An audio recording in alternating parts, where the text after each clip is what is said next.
Γεννήθηκα σε ένα εκτροφείο, στο οποίο όλοι με αγαπούσαν. Αυτό όμως δεν κράτησε πολύ. Όταν ήμουν 4 μήνων, συνέβη κάτι που μου άλλαξε τη ζωή.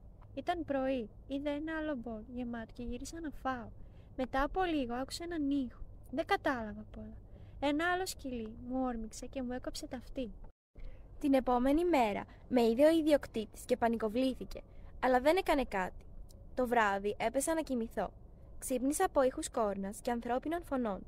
Φοβήθηκα πολύ. Με είχαν παρατήσει. Με τον καιρό συνήθισα. Είχαν περάσει 3 μήνες. Εκεί που περπατούσα, πρόσεξα ένα μικρό παιδάκι στην άκρη του πεζοδρομίου. Παρατήρησα πως δεν έβλεπε καλά. Πλησίασα και τότε με κατάλαβε κι αυτό. Μου χαμογέλασε και μου είπε «Γεια σου!» «Γεια», απάντησα, αλλά δεν με κατάλαβε. Κοίταξε τον δρόμο και πήγε να περάσει απέναντι. Δεν είδε το αμάξι που πήγε να το πατήσει.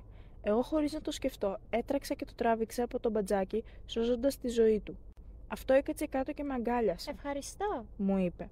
Μέσα σε λίγες μέρες η οικογένειά του με υιοθέτησε και κατάλαβα ότι το πρόβλημα που είχα στην πραγματικότητα ήταν κάτι που με έκανε μοναδικό. Το μόνο που χρειαζόμουν ήταν αγάπη.